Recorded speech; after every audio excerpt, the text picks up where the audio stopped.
Hubo un tiempo en que el pecado se llamaba por su nombre correcto, cuando la gente no tenía miedo de decir que el pecado era pecado.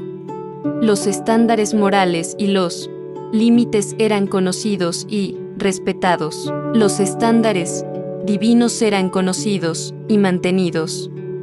Hubo un tiempo en que participar en ciertos comportamientos y actividades era mal visto, y las personas se avergonzarían de participar en ellos. Hubo un tiempo en que la sexualidad era algo privado entre un esposo y una esposa, y desviarse de eso era impensable. Seguro que las personas han participado en comportamientos pecaminosos a lo largo de la historia, pero nunca fue algo para celebrar y elevar hasta ahora. Ahora, creo que el diablo ha estado trabajando silenciosamente, ha sido sutil y astuto, y ha utilizado el entretenimiento, la música y todos los medios disponibles para desmantelar los valores divinos relacionados con el sexo. El estándar de la palabra de Dios es que el matrimonio es honorable entre todos y la cama sin mancilla, pero el diablo ha pervertido esto y ha promovido la fornicación en la música, en las películas y en la sociedad. Ahora, el matrimonio es honorable entre todos y la cama sin mancilla, pero el diablo ha promovido el adulterio y los asuntos.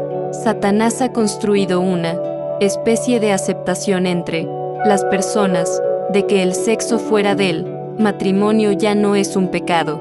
Sus mentiras son que no hay vergüenza, no hay consecuencias en la sexualidad fuera del matrimonio. Sus mentiras son que no hay vergüenza, no hay consecuencias en cuanto a cuántos compañeros sexuales uno puede y debe tener.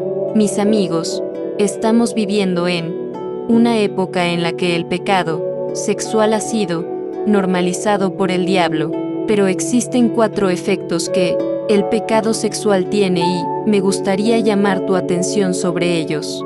El primer efecto del pecado sexual flagrante es que estás abriendo puertas espirituales con otra persona y, con mucha frecuencia, no sabes lo que hay detrás de esas puertas.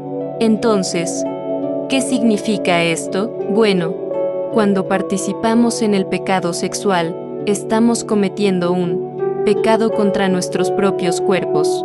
La sexualidad es espiritual, fue diseñada por Dios como un vínculo espiritual entre un esposo y una esposa. Por lo tanto, un hombre dejará a su padre, su madre y se unirá a su esposa, y serán una sola carne. Eso es lo que dice la Biblia. Incluso cuando se distorsiona este principio, sigue siendo válido. Es cierto para el comportamiento sexual fuera del matrimonio. Cuando te unes con otra persona, todavía están unidos como una sola carne y hay un vínculo espiritual que se establece. Escucha, cuando haces esto, te abres espiritualmente, y el punto aquí es que no sabes por dónde ha pasado la otra persona, no sabes con qué espíritus se han unido y que ahora están unidos contigo. Cuando te acuestas con ellos, no sabes a qué te estás exponiendo. Tendemos a pensar que Dios estaba siendo represivo y cruel al limitar el comportamiento sexual cuando, de hecho, estaba tratando de protegernos de los poderes y principados, los gobernantes de las tinieblas de esta era, y huestes espirituales de maldad en los lugares celestiales. Entonces, la pregunta que tengo es, ¿por qué no atendemos la advertencia de Dios? Entonces, el primer efecto del pecado sexual es que te abres espiritualmente. Ahora, el segundo efecto del pecado sexual es que estás creando lazos y vínculos del alma con alguien que potencialmente es destructivo para ti, además de la posibilidad de asumir los espíritus de múltiples parejas.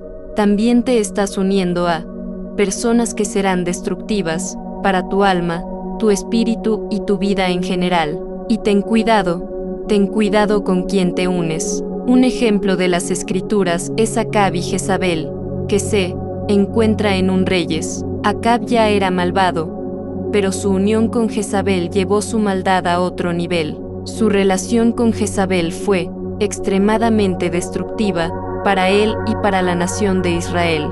Cuando unes tu alma a alguien cuya alma no está comprometida en seguir los caminos de Dios, abres tu alma a la corrupción. ¿No sabes que a quien elijas unirte puede influir en tu alma? Y cuando hablamos de pecado sexual, estamos hablando de unir tu alma con otra alma. Así que, si unes tu alma con múltiples almas que se han unido a múltiples otras almas, ahora tienes lazos del alma con personas a las que ni siquiera has conocido personalmente. Yo querría saber qué almas están en mí. Prefiero tener solo una. De hecho, siempre debemos estar alerta contra esas influencias corruptoras y debemos proteger nuestras almas. El tercer efecto del pecado sexual es la separación de Dios. El apóstol Pablo nos dice que el salario del pecado es la muerte. La muerte final es la separación de Jesucristo. Sí, estamos participando activamente en el pecado. Nos estamos separando activamente de Dios y estamos eligiendo activamente caminar hacia la muerte. No sé ustedes, pero yo preferiría caminar hacia la vida y no hacia la muerte. La pena unos minutos de placer ante una eternidad de dolor. ¿Valen la pena unas relaciones casuales en comparación con tu relación eterna con Dios? No, no hay un estado superior que estar en la presencia de Dios.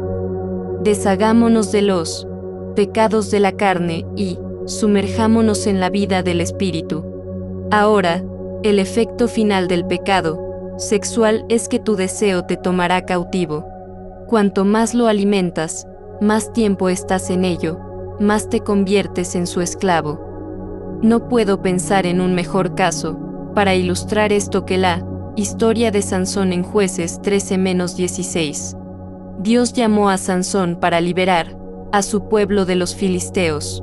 Sin embargo, Sansón tenía una debilidad por el pecado sexual y una y otra vez se desviaba de su misión y se veía desviado por su relación con mujeres filisteas. Jueces 14:3 lo dice claramente. Su padre y su madre le dijeron: no hay mujer entre las hijas de tus hermanos, ni entre todo nuestro pueblo. ¿Para qué vayas tú a tomar mujer de los filisteos incircuncisos? Y dijo Sansón a su padre: de ella tómamela, porque ésta me agrada. Sansón fue completamente gobernado por sus pasiones y deseos, y fueron su perdición. Terminó sin poder, ciego, y pudriéndose en una celda, en lugar de cumplir el propósito al que Dios lo había llamado. Participar en el pecado sexual te desviará del propósito de Dios en tu vida. Amados, apartémonos de las cosas que Dios ha prohibido y corramos hacia lo que Él ha aprobado. Dios no nos ha dado estas reglas para ser crueles y despiadados. Las ha dado porque está tratando de ahorrarnos problemas, está tratando de ahorrarnos angustia y dolor. Escuchemos la palabra de Dios y huyamos de la inmoralidad sexual. Arrepintámonos y busquemos ser lavados por la sangre de Jesucristo. Vivamos en pureza, persiguiendo la santidad y persiguiendo a Jesús.